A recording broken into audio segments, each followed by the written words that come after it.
मोनफ्रोमबो जिनिसखौ जोङो मिडियायाव खौरां बिजोङाव बुंनांगौ बाथ्रा नङा।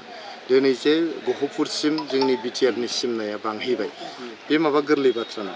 बिटिआर सुक्तिनि दारै जोंनि आसामाव मोननै बर'फोरनि थाखाय काउन्सिल जाबाय।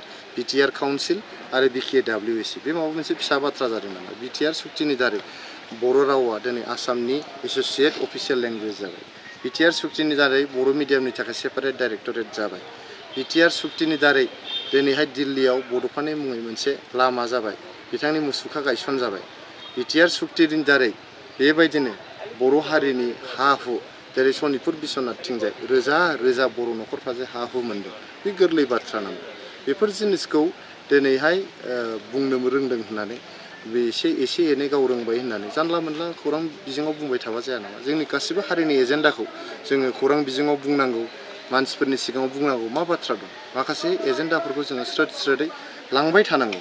जोंहा जे मोनसे सिमां दङ बर' माहारिखौ गेरेमसा माहारि गायसननाय, जोंनि बर' माहारिफोरखौहाय बुहुमनि बिखायाव गायसननानै मोनसे गोख्रों सिनायथि होनाय, बे जे जोंहा सिमां दङ। बे सिमांखौ बयबो बिखायाव लानानै जों दावखानांगौ। बे सोंनाय फिननाय, सोरबा सोरखौबा बखिनाय, सोरखौबा रायनाय बेल' राजखान्थि नामा?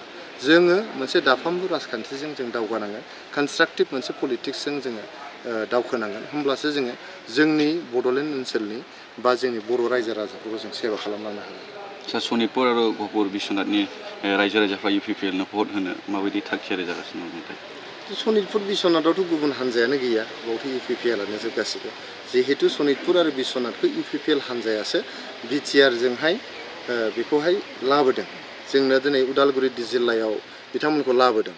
नैबे बिसायख'थिखौ बिथांमोना जोंनि थाखानाय बिटिसिनि बिजाबफोरजों होगोन। बिसायख'थि जोबग्रोमोनानो डिलिमिटेसननि हाबाफारिफ्रा जागायगोन।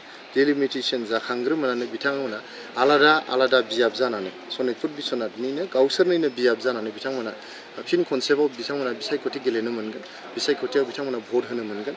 गथिखे जिहेतु सनितपुर आरो बिश्वनाथ जिल्लानि बर' रायजो राजाफोरखौहाय इउपिपिएल हान्जायासो बिटिआर काउन्सिलजोंहाय बिथांमोनखौहाय गोरोबहोदों, बिथांमोनखौ लाबोदों। गथिखे गुबुन हान्जानो भट होनायनि खुनु प्रश्नआनो फैया। Thank you sir.